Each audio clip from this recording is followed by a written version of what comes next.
Olá, queridos! Que Deus abençoe sua vida. Estamos aqui direto em mais um episódio do Pode Crer, o podcast daquele que acredita. Sempre nos estúdios da Black, louvando a Deus pela Black. E hoje, tendo a oportunidade, eu sempre agradeço em todo início do Pode Crer, porque sempre leva esperança, leva, meu irmão, uma palavra de fé e ousadia para sua casa. Hoje, tendo o privilégio de receber um amigo, pastor Daniel Benhu, humano, novo, uma honra lhe ter aqui. Igualmente, bispo. Que Deus abençoe, meu mano, sua vida cada dia mais, né? Amém. E hoje podendo estar com a gente aqui, desfrutar, a gente podendo aprender um pouquinho, a gente sempre aprende demais, e é sempre esse tempo de crescimento. Já que, inicialmente, antes da gente já começar, queria que você já desse uma palavra pro pessoal que está em casa, uma palavra, né, paz, fica à vontade aí para dar uma palavra. Graça e paz para todos vocês que estão nos assistindo, que esse momento seja um momento de qualidade, um momento de aprender mais de Deus. Peço que vocês estejam abertos, tenham as suas mentes e seus ouvidos abertos para ouvir e aprender aquilo que Deus quer falar ao seu coração nesse momento. Já viu que vai ser top, né? Então já compartilha, dá uma curtida aí, comenta e envia pelo menos para algumas pessoas, compartilha, porque com certeza vai abençoar muitas vidas. Mano, queria que você falasse um pouquinho dessa tua trajetória, né?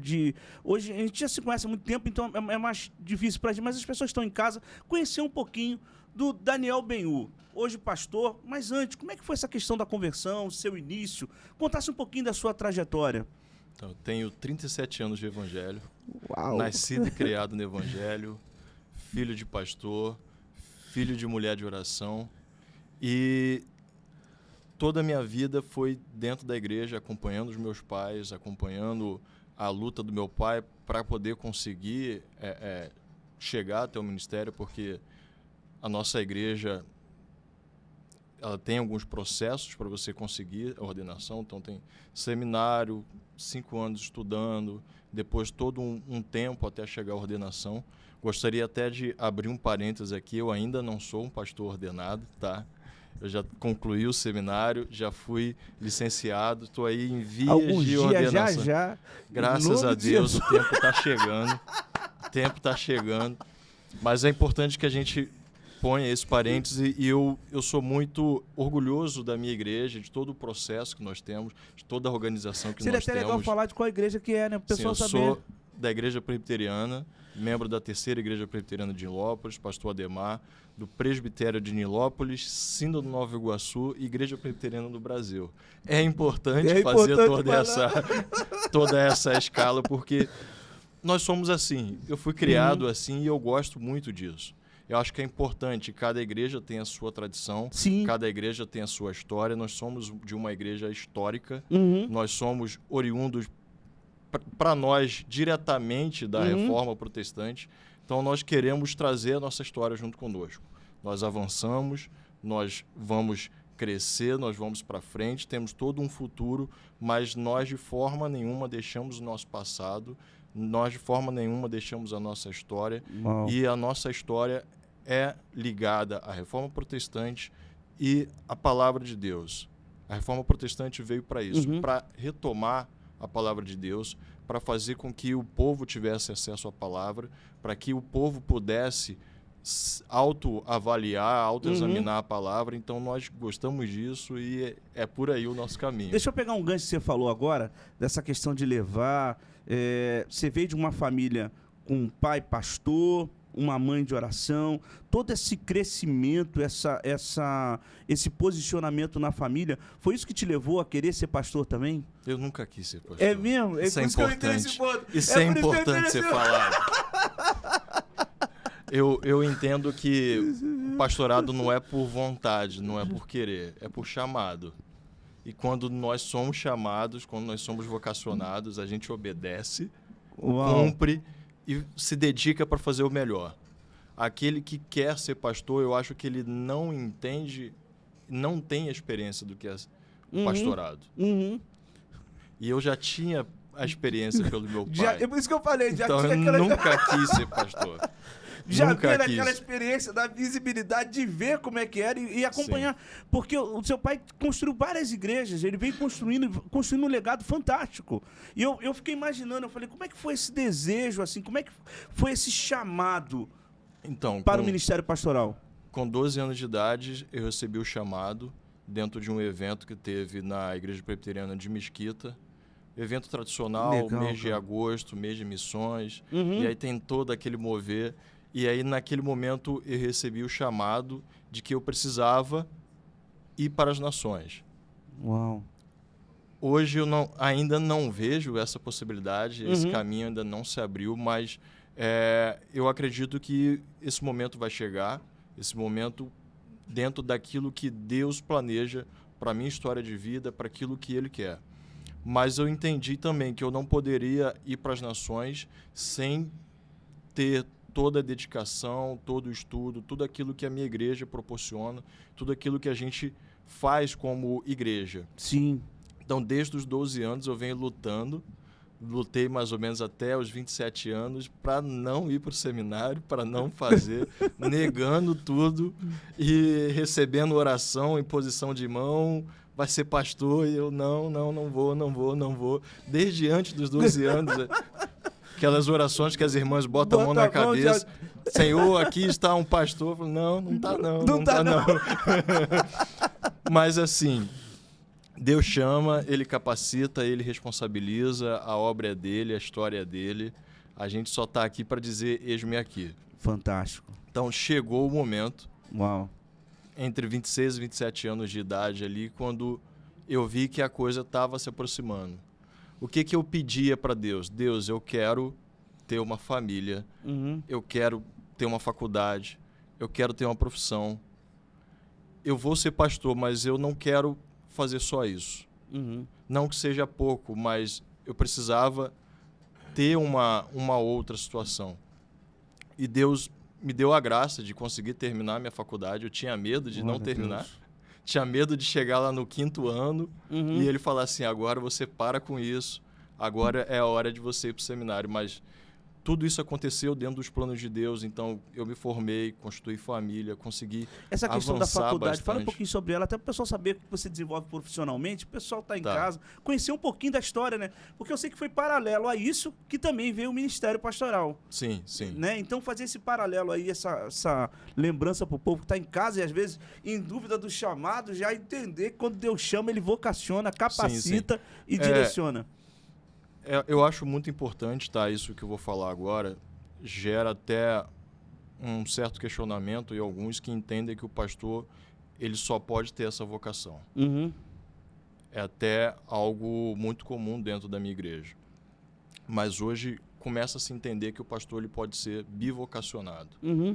Então, eu sou engenheiro civil, eu me formei na faculdade, estudei, me dediquei ao máximo para a glória de Deus. E para a glória de Deus, eu desenvolvo a minha vocação como engenheiro civil, porque foi Ele que me vocacionou e me chamou para ser engenheiro civil. Uau. Tá. Isso eu entendo muito claramente. Uhum. Assim como também eu, após entrar no seminário no momento correto que Deus designou, eu passei a me dedicar ao seminário e à vocação. E foi um momento de muita luta, de muito sofrimento na minha casa. De 2014 para cá, a engenharia civil teve uma série de revés. Uhum. Então, eu fiquei desempregado por mais ou menos 3 anos. E aí, nesse momento, você questiona tudo, você luta, mas foi um momento necessário para Deus estar trabalhando no meu coração. Deus está me mudando, está me moldando para algumas coisas. E dentro desses 3 anos, eu entendi que era também o momento de eu me dedicar àquilo que Ele já tinha me chamado primeiro, que era para a minha vocação pastoral. Uhum. Então, depois de 1 ano, mais ou menos, em casa, eu já ciente no meu coração de que eu não ia conseguir trabalho, porque não era o momento de eu trabalhar. Uhum. Eu me inscrevi no vestibular, passei no vestibular em último lugar, glória a Deus, porque eu entendia e eu falei com ele que eu não queria passar, e eu não poderia passar numa boa colocação para depois eu não dizer que eu passei porque foi eu que quis, entendeu? Eu passei em último lugar, mas de forma nenhuma eu fui um aluno ruim. Uhum. Isso não quer dizer, mas foi um sinal de Deus para que eu entendesse que eu estava ali porque era a vontade dele. Uhum. Então, dentro desse período, eu fui estudando, me dedicando. O seminário ele exige uma série de leituras, resenhas, e uma série de coisas que você realmente encontra muita dificuldade de você estar trabalhando num trabalho normal, dentro das 8 horas de trabalho, e ter a dedicação necessária para o seminário.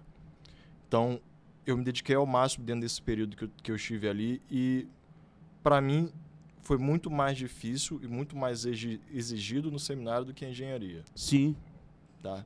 Isso, existem aquelas pessoas que acham que a engenharia é extremamente difícil, é muito cálculo. Como Deus me vocacionou para isso... Você estava tranquilo. Estava tranquilo dentro da engenharia. Quando a gente lida com a palavra de Deus, lida com aquilo que é inesgotável, o sentimento era sempre de estar estudando e não ser capaz de levar a palavra, não ser capaz de entender, não ser capaz de aprofundar. E isso, depois de formado, isso continua até hoje. Você vai fazer aquele sermão, estuda, lê livro, você não sabe o que vai acontecer, não sabe para onde vai.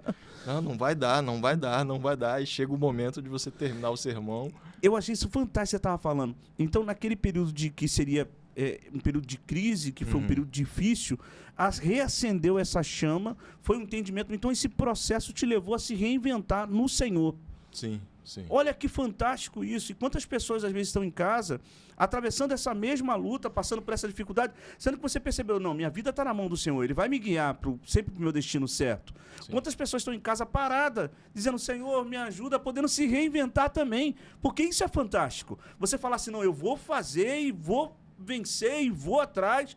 Isso te levou dessa luta para uma grande vitória, que agora é testemunho, né? Sim, sim. Agora é testemunho. Sim. Mas se você não tivesse se posicionado, talvez você estaria reclamando. Quantas pessoas poderiam estar vivendo esse testemunho, dando esse testemunho que você está dando agora com alegria, podendo dizer assim, não, eu passei pela luta lá, mas eu também cheguei aqui na vitória.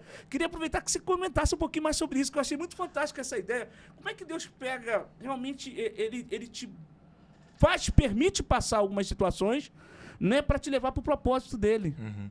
Então, dentro desses 3 anos, como eu falei, foram 3 anos de aprendizado.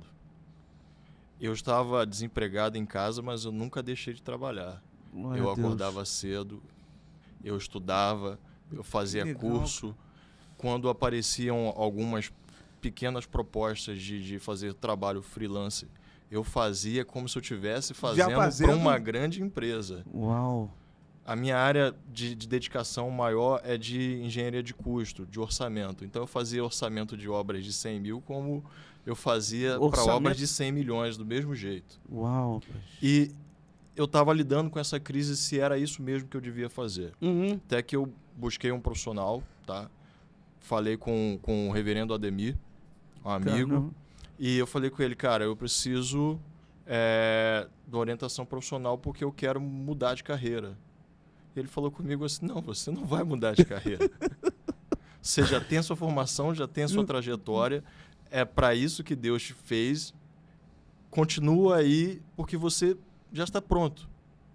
Aquilo para mim na hora foi assim, um baque, porque eu achei que eu estava desmotivado, eu não entendia mais o que estava acontecendo, achava que já não sabia mais fazer as coisas, que já não era mais profissional. E naquele momento eu entendi, falei, não, eu vou continuar aqui. Até que apareceu uma oportunidade dentro do meu network, né? A gente precisa lidar com pessoas, falar com pessoas, isso é extremamente importante na igreja quanto na área profissional. E apareceu a oportunidade de eu fazer uma obra como empreiteiro. Uau! Era uma obra pequena, vamos dizer assim, mas era de 76 mil. Para um universo que a gente tem de obras aí, era uma obra pequena, mas para alguém que está desempregado, era uma mega obra. Uma mega obra. E aí eu conversei em casa e falei, olha, não tem jeito, vai ter que ser por aí. Eu vendi meu carro, peguei o dinheiro todo da venda do carro, comprei material, executei a obra com um parceiro que arcou com a mão de obra, terminei a obra, o mesmo dinheiro que eu comprei o carro, eu tirei da obra, comprei um outro carro. Isso com 3 meses. E eu sobrevivi 6 meses daquilo. Rapaz. E eu já estava no seminário. E assim, quando eu entrei no seminário, eu sabia a luta que eu ia ter. Eu acompanhei a história de muitos pastores hoje, mas que à época eram amigos, eram conhecidos, que entraram no seminário. Quando você entra, quando você se dispõe, a coisa muda, entendeu? A luta é forte. E eu já estava preparado para essa luta. E aí eu consegui essa obra e eu consegui respirar um pouco.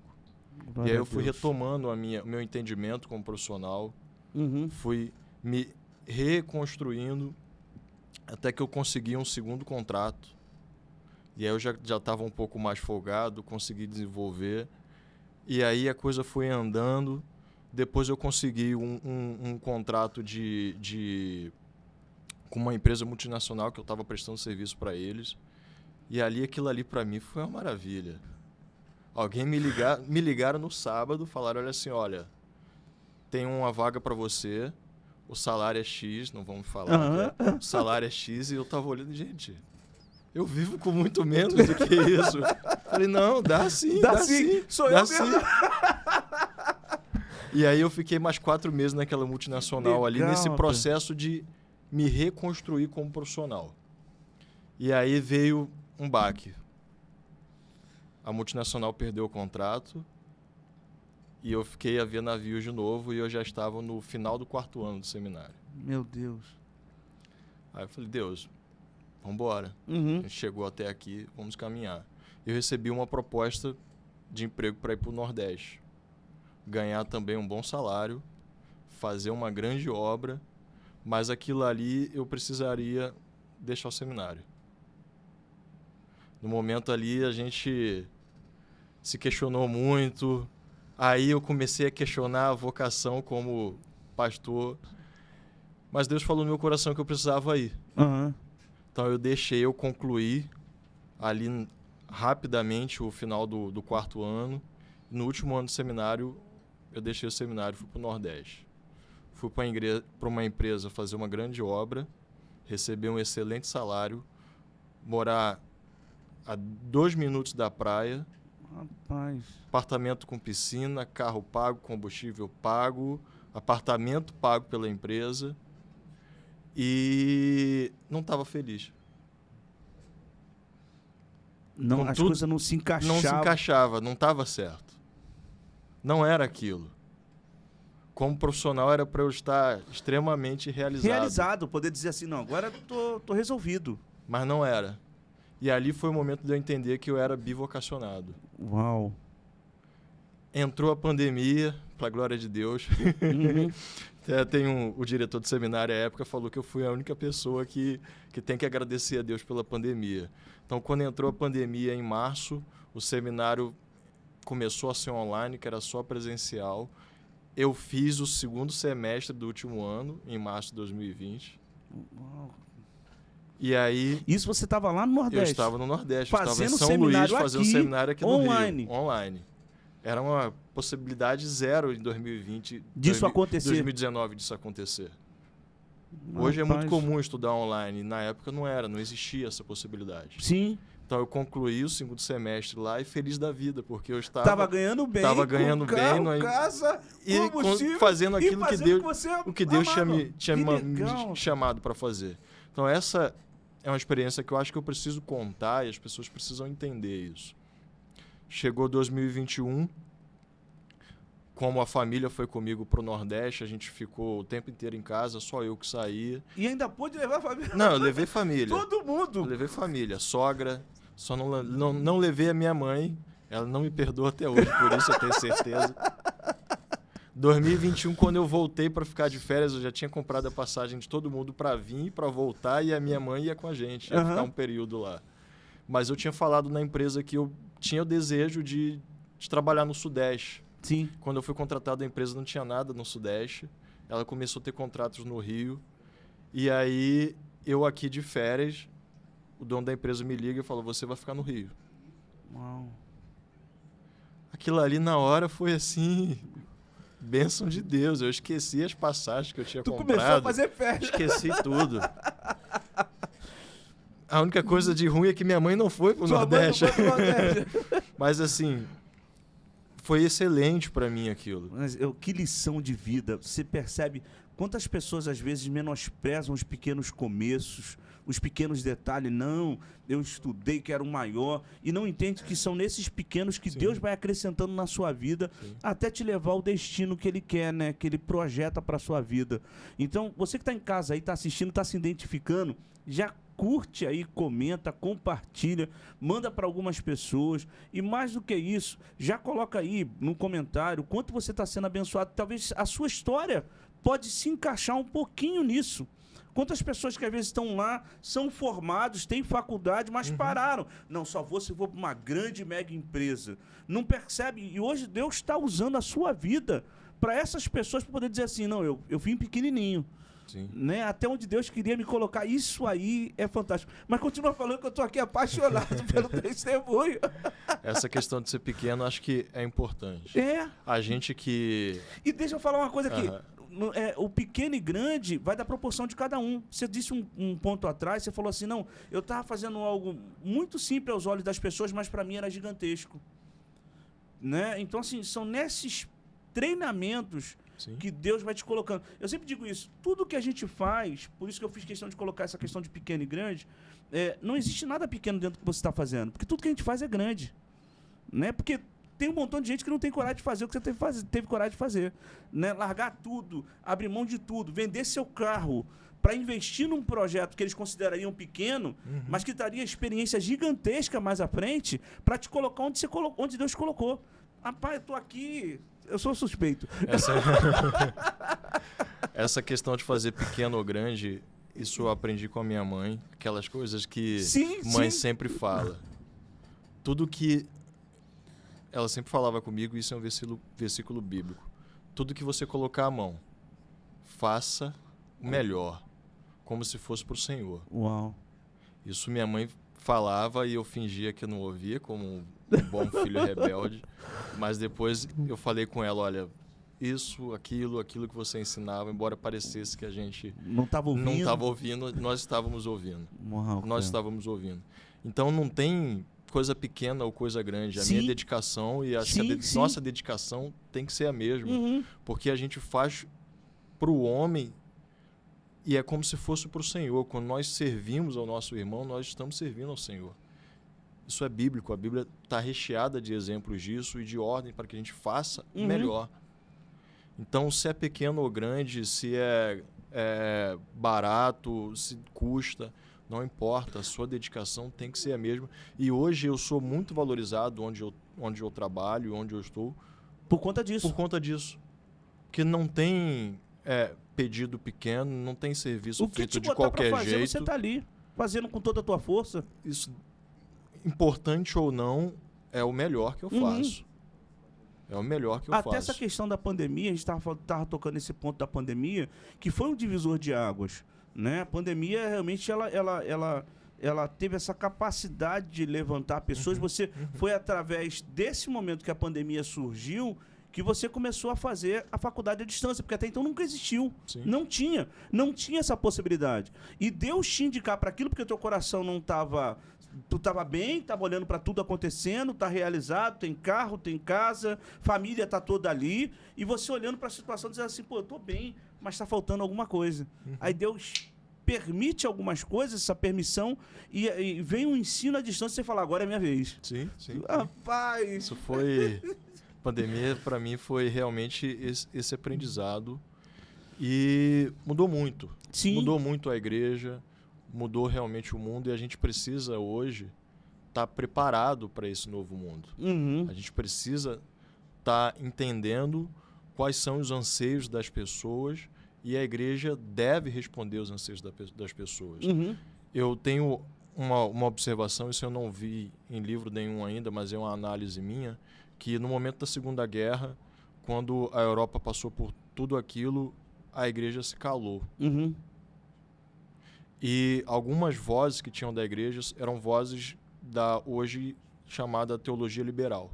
Foram os únicos que tentaram responder alguma coisa e responderam mal. Caminharam mal.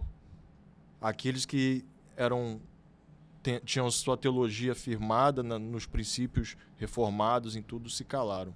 Não responderam ao anseio das pessoas. Naquele momento. E aí, hoje, a Europa passa de lá para cá por um momento terrível em relação ao cristianismo. Países que foram visitados por apóstolos, países que foram visitados pelos pais da igreja, não sabem nem o que é a tradição, não sabem o que é o evangelho, ou conhecem e são céticos. Conhecem e vivem sua vida como se não precisassem de Deus. E muitas igrejas que foram referências desse grande mover de Deus, dessa grande visitação, se fecharam. Sim, sim. Por falta dos ensinamentos. Você falou da sua mãe, a importância de ter a família como base, né? Mãe e pai ali ensinando, mostrando o caminho. Olha que fantástico. Às vezes até naquela dizendo assim, não estou ouvindo nada. Estou olhando para cá. Era mais ou menos assim. Não estou ouvindo nada, mas o coração ali queimando com cada palavra. E depois, quando você passou pelas dificuldades, você lembrava de cada mensagem que ela liberava. O que vier à tua mão, fazer com toda a sua força. Se te derem uma coisa, faça o teu melhor. Olha como é que isso é fantástico. Aí percebe-se que quanto mais a gente tem pessoas ensinando da maneira correta, influenciando da maneira correta, a gente consegue mudar o nosso redor inteiro. Pessoas que nos cercam são alcançadas por essa mudança também. Sim, é importante que a gente, como cristão, seja presença fiel. Tá? Isso é um termo que está no livro do... Esqueci o nome do autor, Pedro Dutch, que ele fala de presença fiel. O que é presença fiel? É você, aonde você estiver, ser um representante de Cristo e que todos entendam que você é o fiel ali. Aleluia. Você faz o melhor ali. Sendo na cultura, sendo no trabalho, sendo na escola, você tem que ser percebido como alguém que representa Cristo ali. Então, se você está num lugar e você é cristão e não representa Cristo, você não é a presença fiel ali. Pode ser até um lugar assim que pareça não condizer com o evangelho. Às vezes a gente tem que estar e lidar com algumas coisas que você olha assim, não sabe nem por que Deus te colocou ali. Deus pode ter te colocado ali para você pregar o evangelho a outras pessoas. Ser a resposta e o anseio para aquele povo que está lá. Isso. Mas eu não digo pregar o evangelho de você chegar ali num momento que não é o adequado e abrir a Bíblia e falar, agora eu vou pregar. Não tem como, dentro de uma obra, um exemplo assim, um funcionário meu parar de fazer a função dele, começar a pregar o evangelho e eu achar que aquilo está certo. Ele está roubando a hora do patrão dele, do dono da empresa, para fazer aquilo que ele não foi contratado para fazer. Nesse momento, ele não é a presença fiel. Mas se ele é o melhor funcionário, se ele é uma pessoa que cumpre com todos os seus deveres, que lida bem com o seu próximo, isso hoje é raridade na nossa sociedade. Logo se percebe que essa pessoa é diferente. E isso que é o fantástico. Por exemplo, a pessoa está ali, eu não consigo também compreender como uma pessoa... A gente está falando para o povo cristão aqui, talvez até pessoas que estejam trabalhando e não sejam cristãos, mas vamos colocar lá. Ela está inserida numa empresa, ela está inserida no serviço, num trabalho, e ela consegue amaldiçoar aquela própria empresa com as suas próprias ações. Ao invés de ela entender que ela foi colocada ali para ser uma referência. Um ponto de apoio naquela empresa. Até porque não adianta amaldiçoar da onde eu vou ganhar. A pessoa ganha recurso de onde? Daquela empresa que ela trabalha. E ela está dizendo assim, não, ela está ali, ela consegue... não vou fazer de qualquer jeito. Não, você tem que fazer o teu melhor. Porque se a empresa cresce, seu salário cresce também. Você consegue desenvolver. E isso que é o fantástico do ensinamento dos pais. Você vê, pai, eu estou aqui... porque a gente está vivendo esse momento agora de geração que isso é muito comum. A pessoa está falando, eu ganho uma miséria. Ela está liberando palavras sobre o que ela ganha, ela está liberando palavras sobre a empresa, ela está liberando palavras sobre o que ela desenvolve, quando na verdade ela tem que ser um exemplo fiel. A gente está falando sobre isso. Ser uma ferramenta de Deus ali onde ela está inserida. Em relação a ganhar miséria, outra análise minha, eu sou muito analítico. Isso é comum. Eu sou muito analítico. Então, assim, o que eu percebo? As minhas sementes, elas dão fruto depois de 10 anos. Eu já tenho observado isso. Então, uma ação que eu tomo hoje, eu vou colher fruto dela daqui a 10 anos.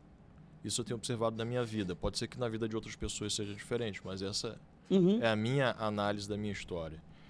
Então, eu desde novo já sabia quais eram os planos que eu queria, aonde eu queria chegar, o que eu queria fazer. Glória a Deus. Isso hoje eu faço também, com menos frequência, porque esses planos já foram concluídos.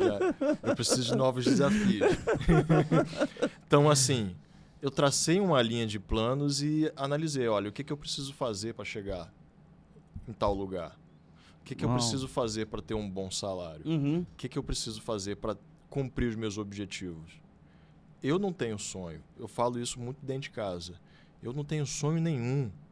Eu tenho planos. Eu planejo, vejo onde eu vou chegar, como eu vou chegar e tento alcançar aquilo ali. Uhum.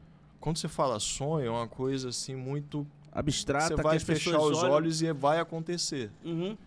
E Quem não é fecha assim, os olhos só tem que dorme. lutar, você tem que ir lá, você tem que ir lá lutar, você tem que trabalhar. Porque realmente as pessoas estão sonhando esperando acontecer, né? Isso, não, eu não Não, eu falo, sonhei, qual é o seu sonho? Eu falo, não tem sonho nenhum. Aqui, Deus vai trazer Tem pra sonho mim, nenhum. Deus vai trazer pra mim, vai dar tudo certo. Eu É. vou ficar sentado em casa, eu posso ficar tranquilo, não preciso estudar, não preciso fazer faculdade, não preciso nada, não preciso nada. Até Adão trabalhava. Deus botou Adão lá no paraíso e falou, agora trabalha, meu filho. Agora cultiva, agora dá nome pros animais. E ele tinha trabalho pra fazer. Ele tinha muito trabalho para fazer. A gente não quer trabalhar hoje porque Adão caiu e a gente começa a sofrer um pouco de trabalho. Mas o trabalho tem que ser algo prazeroso. Eu consegui isso, conquistar um trabalho que é o que eu gosto de fazer, então eu trabalho por dia 10 horas, 12 horas, não estou nem aí. Tem gente que trabalha 4 e não consegue mais. Porque eu faço aquilo que Deus me chamou para fazer. Quando você faz o que você gosta, não é trabalho, já é alegria, né? Sim. Você tem contentamento de estar ali fazendo o que você ama fazer. Isso é prazeroso demais, isso é fantástico. Deixa eu pegar esse gancho agora da engenharia e do ministério pastoral e colocar uma igreja... Realmente, a gente estava falando de alguns países que a igreja se esfriou, porque ela poderia estar inserido em cenários que ela abriu mão. Sim. Né? Você está na engenharia, é um engenheiro, trabalhando numa empresa, mas você não abriu mão do ministério pastoral. Deixa eu colocar um exemplo. Você está no ministério pastoral, mas também não abre mão da engenharia. Eu estou pronto a abrir mão da engenharia. Isso é importante. Tu já está no pé ali, eu nem sabia. Eu estou dizendo... Não, porque você eu não estou dizendo que eu vou fazer. Mas eu estou me preparando para a hora que Deus falar assim, sai, eu saio. Você sair. Mas é aquela questão de você estar inserido nos meios e não abrir mão dele. Você fez a tua faculdade de engenharia, você fez a faculdade, não abrir mão. Se tivesse, poderia ser área jurídica, poderia ser alguma outra área, mas você desenvolveria. Até vale ressaltar para as pessoas para não se acomodarem. É disso que eu estou falando. Sim. Não acharem que as coisas vão cair do céu de uma forma tão tranquila. Não preciso fazer mais nada. Tudo vai dar certo. É aquele sonho sem trabalho. É o que a gente falava antes. Eu falei com meu filho, Guilherme, ele está com 11 anos. Eu falei com ele assim, filho, eu tenho mais tempo de estudo só de após a faculdade que você tem de vida. Uau. Eu tenho hoje 2 graduações e 4 anos de estudo em especialização. Uhum. E olho assim e falo, cara, não sei nada. Preciso estudar. Já estou pensando qual é a próxima faculdade, o que eu preciso fazer. Uhum. Eu preciso estudar, eu preciso me aperfeiçoar sempre. Sim. Para eu fazer aquilo que Deus mandou fazer melhor. Uhum. Porque as coisas mudam, as coisas evoluem e eu não posso parar. É nisso que eu queria chegar. É acompanhar esse raciocínio, porque a sociedade vem mudando. Sim. A gente estava falando da Segunda Guerra, de lá para cá veio mudando. E como o cristianismo, como crente, ele pode se permitir ser inserido nesses meios? Porque existem lacunas, vácuos. Vácuos de algumas pessoas que deixaram. Não, deixa quieto. Aonde mais precisaria da igreja ser implantada ou inserida, está influenciando, a igreja muitas das vezes ela se afasta. Recua. Ela, ao invés de avançar nesse momento, dizer assim, não, se precisa de uma voz, a igreja é a voz. Porque a igreja carrega essa voz. A voz da palavra precisa ser ministrada, né? A gente vê, esses dias eu vi até foi até interessante, um pastor amigo disse assim, não, rapaz, vamos lá clamar a Deus por mais Martin Luther King, mais homens se levantam. Eu falei, meu Deus, e a igreja de hoje? E a igreja de hoje? Qual o papel que a igreja de hoje vem desenvolvendo dentro desses cenários? Porque essa transformação é peculiar também da igreja. Sim. A igreja sempre foi responsável pelas maiores transformações sociais, sempre foi. É a igreja que desenvolve a maior revolução social, é a igreja. E em vários outros setores, político, eu não vou nem falar muito sobre isso, mas em vários outros setores, a igreja foi como é que eu posso falar assim? Importantíssima para várias definições. E eu queria que você falasse um pouquinho sobre isso. Como é que é a sua visão? Até porque você está falando exatamente sobre isso. Eu estou aqui maravilhado por conta disso, porque a igreja tem que avançar. Quanto isso, ela é bem ampla, né? Você nem se tem tempo de falar tudo. Tem. Mas assim, a gente precisa entender qual é a nossa sociedade de hoje. A nossa sociedade de hoje é a sociedade... Vai parecer que é pejorativo porque quem nos chama assim são os orientais. Mas a nossa sociedade é a sociedade judaica cristã ocidental. A nossa base hoje, nossa base de cultura, de legislação, de pessoa, de filosofia, de ciência, ela vem do cristianismo. Ela vem da evolução do judaísmo. É necessário que a gente separe um pouco de judaísmo e cristianismo. São religiões diferentes. Mas a nossa base hoje é o cristianismo. Todas as liberdades que nós temos hoje, todas as evoluções que nós temos hoje, são evoluções conquistadas pelo cristianismo, mudando a sociedade, mudando a cultura de Cristo para cá, do ano zero para cá. Então, a igreja não pode se calar em momento nenhum e achar que não é o espaço dela, lugar nenhum. Eu não lembro quem disse isso, mas teve um autor que disse assim: não há lugar nenhum no mundo que Cristo não diga é meu. Uau. E é necessário que a gente saiba disso, que o nosso Senhor é dono de tudo. De tudo. Então, tudo é nosso e tudo nós temos que fazer e conquistar para a glória de Deus. Sim. A visão da redenção, hoje nós temos muita perspectiva de redenção só como após a morte, eu vou seguir para a glorificação e serei redimido. Mas a gente precisa buscar a redenção da sociedade, da cultura, da família, da igreja, e essa redenção é só com a pregação do evangelho. Quando você prega o evangelho, com o objetivo de transformar pessoas, você vai fazer com que isso avance e busque a redenção. Quando Cristo fala assim, que o reino de Deus está próximo, ele está anunciando o fim. Mas ele anuncia também a necessidade do arrependimento e da redenção. Ele anuncia que o momento é hoje e já chegou. Se o momento já chegou há mais de 2000 anos atrás, agora está cada vez mais próximo. É cada vez mais necessário que nós nos empenhemos em pregar o evangelho aonde quer que nós estejamos e que nós nos empenhemos em redimir a cultura, a sociedade. Isso só vai acontecer se a gente estiver lá. Se a igreja entender que não deve desenvolver cultura, que a cultura está entregue a Satanás, a cultura não vai ser redimida. Se a igreja entender que não deve desenvolver política, nunca vai haver uma boa política. Se a igreja entender que não deve desenvolver a ciência, nunca vai haver uma boa ciência. E só abrindo um parênteses aqui, a base da ciência é a teologia. A teologia ela é conhecida como a mãe de todas as ciências, porque as grandes evoluções que nós tivemos científicas foi o homem tentando entender Deus, pensando sobre Deus, pensando sobre a criação do que Deus fez, nas coisas maiores ou nas menores. E hoje a gente tem uma ciência praticamente apartada de Deus, entendendo que não precisa de Deus, mas ela também sabe que ela não consegue responder todas as perguntas. A ciência também sabe que, por mais que se investigue, você vai chegar a um ponto que não tem resposta. Você vai chegar num ponto que alguém precisou ter dado o start naquele ponto ali. Isso é teologia. Isso é a segunda lei de Newton, mas também isso é Tomás de Aquino. Então, a gente precisa produzir cultura, produzir ciência, fazer realmente melhor. E a igreja só consegue fazer isso se ela estiver inserida lá. Sim. É aquilo que a Sim. gente estava falando antes. Você foi lá fazer quantos homens de Deus... Vou citar um exemplo aqui. Dr. William Douglas, desembargador, né, federal. Quantos homens de Deus colocou em várias posições para justamente gerar essa transformação.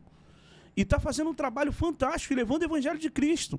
Sim. Mostrando o papel da igreja, que é influenciar, que é levar uma visão correta em meio a uma sociedade, muitas das vezes, adversa. Em meio a uma sociedade, muitas das vezes, que abriu mão de viver alguns padrões, porque esses padrões põem limites. Dizendo assim, olha, aqui não, no social não, aqui não é troca, é um posicionamento, tem que mudar. Você não vai ficar ganhando peixe o tempo todo, tá na hora de começar a pescar. Ele vai lá, meu irmão, vai lá, dá uma pescada lá. O Paulo fala, né? Aquele que não trabalha, que não coma. Não tem como. Então você percebe que o intuito é sempre levar as pessoas a mudarem, a serem transformadas. Essa é a palavra, sim, transformação. Porque o evangelho é isso, é levar essa transformação aonde quer que ele chegue. Se havia uma coisa ruim, acabou, porque o evangelho chegou. Sim. E a palavra de Cristo vai levar transformação a essas famílias, seja casa, seja desenvolvimento, seja em qualquer área. Que haja uma necessidade dessa mudança, dessa transformação. Eu queria agora aproveitar, pegar um gancho agora, tentar fazer um bate-pronto rapidinho. Eu vou falar uma palavra, você lança outra e vamos lá. Vamos tentar ver se a gente consegue fazer um pouquinho. Vamos lá, social. A gente está falando bastante sobre isso. Evangelho. Política. Evangelho. Cristo. Cristo. Cristo é o caminho. Juventude. Necessitados. Pai e mãe. Base. Uau. Vamos lá. Igreja. Casa. Céu. Objetivo. Inferno. Tem nada com ele.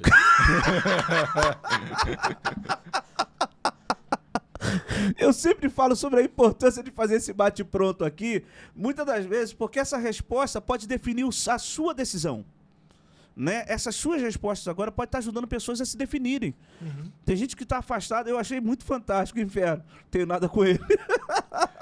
Porque tem gente que tem medo de Satanás, eu falo logo, eu não tenho nada com ele. Não tem nada com ele, o assunto não é com ele. Ele tá do lado de lá, eu tô do lado daqui. Não é com ele. A minha questão é com quem tá muito mais acima dele, que é o Senhor de tudo. A gente estava falando sobre alguns projetos. Você está trabalhando hoje com a parte de juventude, né? Isso. Queria que você falasse um pouquinho desse desafio que é trabalhar com os jovens. Nossa, é grande, é grande. Eu gostaria que os jovens de hoje fossem como os jovens da minha geração. Eu ainda sou jovem, mas... Ainda sou jovem. Uma mentalidade de ter pego lá atrás, né? Na minha época a coisa era muito mais... A gente agia muito mais. Sim. O jovem hoje, ele espera. Ele espera que alguém faça. Mas Deus tem movimentado alguns jovens, e principalmente na minha igreja, para que a gente comece a produzir. Então, dito isso, eu queria fazer a propaganda do congresso que a gente vai ter na nossa igreja. Já aproveita aí, ó. 27, 29 Levanta só mais um pouquinho, e 30 de julho. Aí. Tá? Congresso One, a mesma fé para o mundo novo. Uau. Então, Tudo a ver com o que a gente está falando agora, né? Tudo a ver. Literalmente. Deus é sábio, Deus não faz coisas de qualquer forma, não.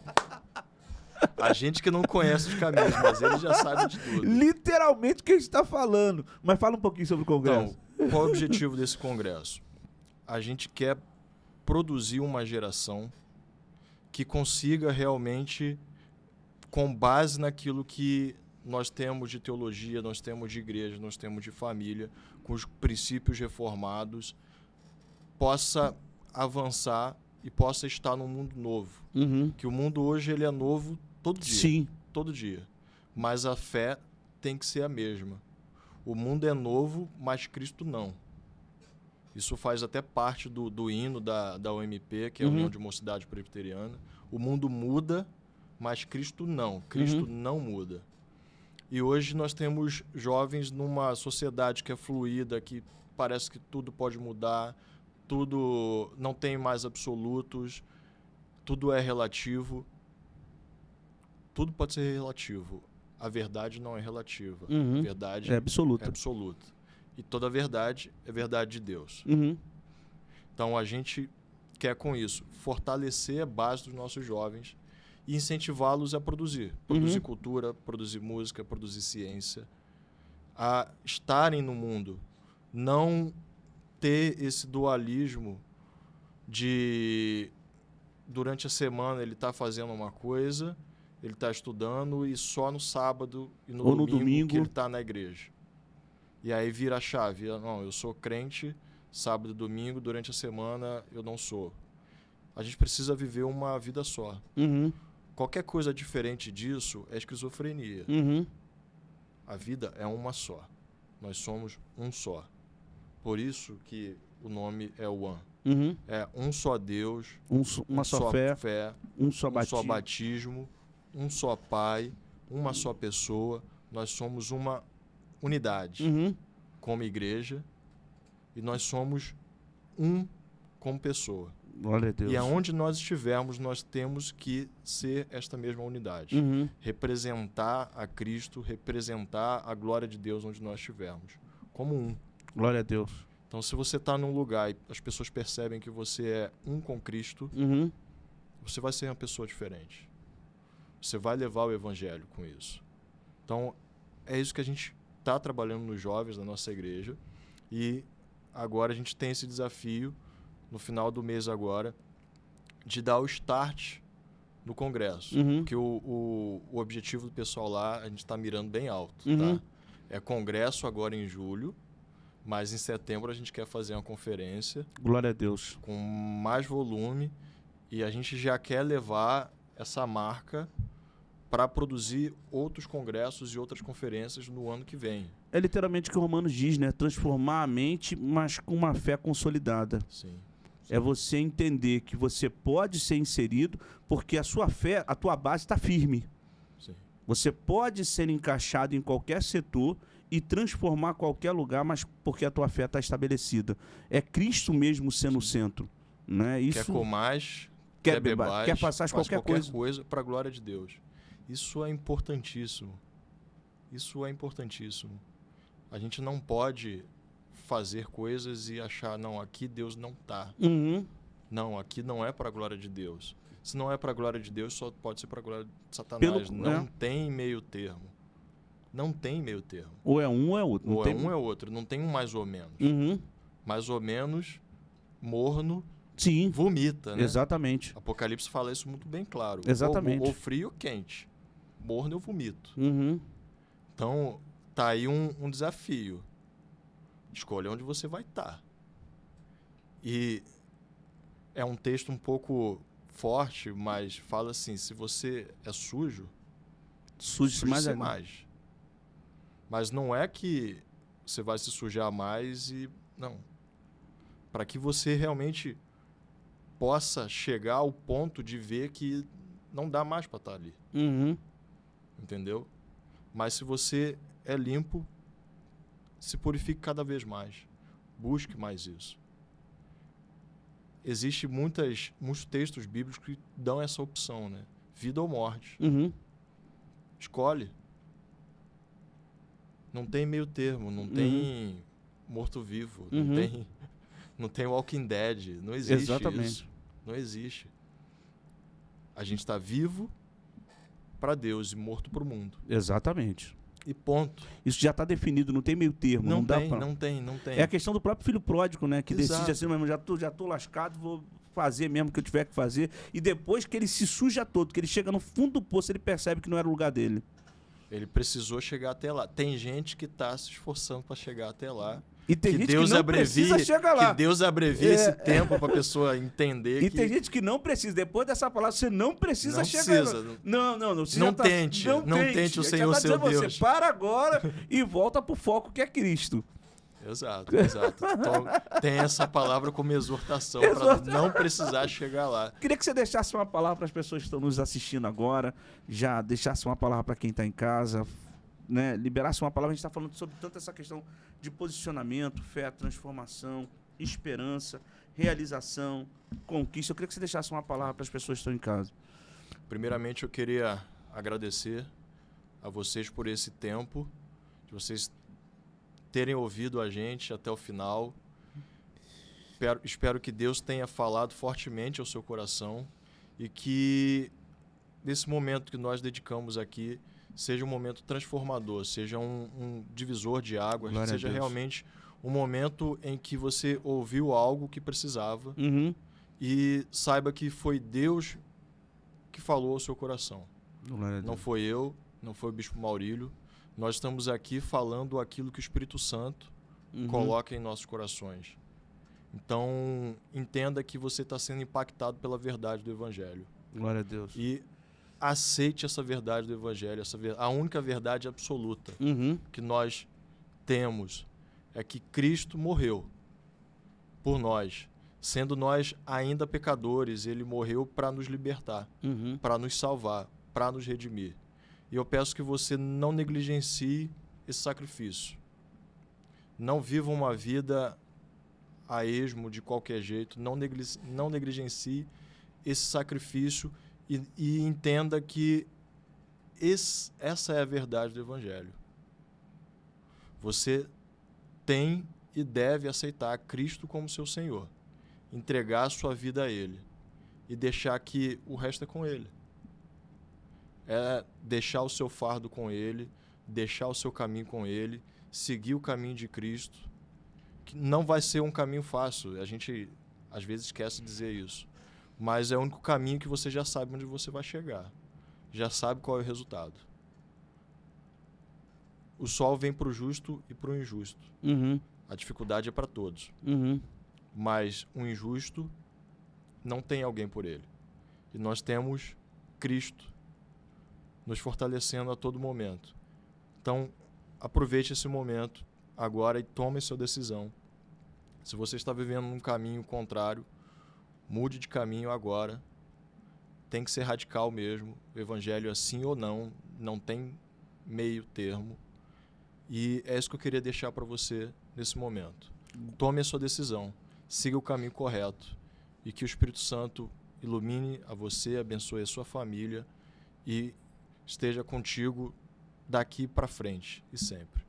Aproveitar esse momento, deixar um ponto de decisão para você, né? E aproveitar essa palavra agora do pastor Benhu e fazer um apelo para você. Talvez você seja afastado do caminho do Senhor, né? Volta hoje, aproveita esse momento agora, volta agora.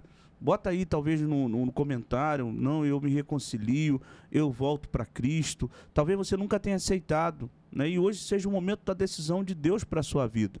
Que esse pontapé, esse bate-papo aqui não seja simplesmente uma circunstância, mas você entenda que foi Deus colocando a gente aqui para te levar essa fé e essa esperança que talvez você esteja precisando, né? Quantas pessoas hoje estão afastadas, outras que nunca tiveram coragem de aceitar, porque entenderam que a igreja deveria só ficar dentro de quatro paredes. A igreja nunca foi isso, nunca foi chamada para isso.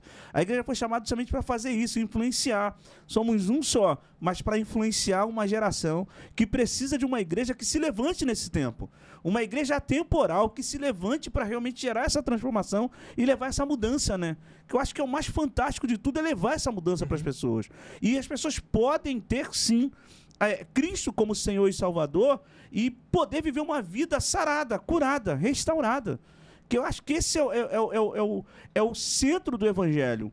Levar essa mesma fé e esperança para qualquer pessoa que diga eis-me aqui. Qualquer um que tenha coragem de dizer eis-me aqui, dizer, Senhor, eu aceito, eu volto, eu me reconcilio. É de graça. É de graça, é de graça. É de graça, e literalmente de graça. É de graça. Louvar a Deus mais uma vez pela sua vida. Eu queria que você mandasse, de repente, um abraço, falasse a rede social, falasse mais uma vez do projeto, falasse, mandar um beijão, não pode esquecer de falar, senão já sabe, não vou nem falar de quem. Já manda um beijo pra ela, ele vai falar o nome já já. Para toda a família, que Deus abençoe, saudades, vocês são bênção. Beijo, Karen, minha esposa, te amo. Beijo, meu filho Guilherme. Mãe, te amo, pai, te amo. Muito obrigado por tudo que vocês fizeram, tá? E, mais uma vez, reforçar o convite do nosso congresso, tá? No dia 29 vai ser o dia inteiro, tá? Então, dia 27 vai ser o culto à noite, 17h30 na nossa igreja, terceira igreja presbiteriana de Nilópolis. O endereço está aqui. Não, está sem o endereço aqui, mas é na rua Vereador José Forte, 293, Nova Cidade, tá? Então, dia 27, culto quinta-feira, abertura do congresso. Dia 29, a gente vai estar de 9h30 da manhã até a hora que terminar. Não tem hora para terminar. Parte da manhã nós vamos ter 2 painéis. Então vai ser um painel interativo que o público vai perguntar e interagir com as pessoas que vão estar ali à frente. O primeiro painel é um nome bem interessante que se chama Marvel e Eu. Então a gente vai analisar a caminhada de alguns heróis e os pontos de contato com o evangelho e os pontos de confronto. Sim. Que é importante que a gente também diga que a cultura precisa ser confrontada. E a gente quer ressaltar isso, mas também ressaltar aquilo que tem da semente de Cristo. Porque isso a gente entende que é graça comum. Então, diversos super-heróis têm pontos interessantes para serem ressaltados. Não percam esse dia, a gente vai falar disso lá. Ainda mais na linguagem de hoje, né? A gente vai falar disso lá. Eu vou deixar curiosidade para vocês agora, tá bom? O segundo painel, a gente vai tratar sobre cultura. O nome do painel é Criar. Então, dali a gente vai tratar sobre esse debate de uma cultura redimida, de incentivar os jovens a produzir coisas e ser a presença fiel onde eles estão. Porque hoje o jovem ele ainda entende que lá fora ele deve ser diferente. E a gente já falou bastante hoje sobre isso aqui. Lá fora nós somos Cristo. Lá fora nós somos cristãos. E nós precisamos produzir cultura e ser a presença fiel onde nós estejamos. Parte da tarde do sábado vai ser One Experience. Então nós vamos ter 6 horas ou mais de adoração, tá? A ideia é que a gente comece ali 1h30 da tarde e aí depois a gente vai até a hora que der. Vão ter 6 ministérios de louvor junto com a gente e ali o horário até a hora que Deus assim achar que deve ser. Domingo, culto normal da igreja. Nós temos o culto de manhã, 9 horas, com a escola dominical. 9 horas não vai ter atividade do congresso, mas no culto de 5h30, de 17h30 e no culto de 19h30, nós vamos ter um culto jovem, um culto avivado, com teatro, com flash dance. O pessoal tá preparando bastante coisa, a gente deixou eles bem livres para eles produzirem e para impactarem.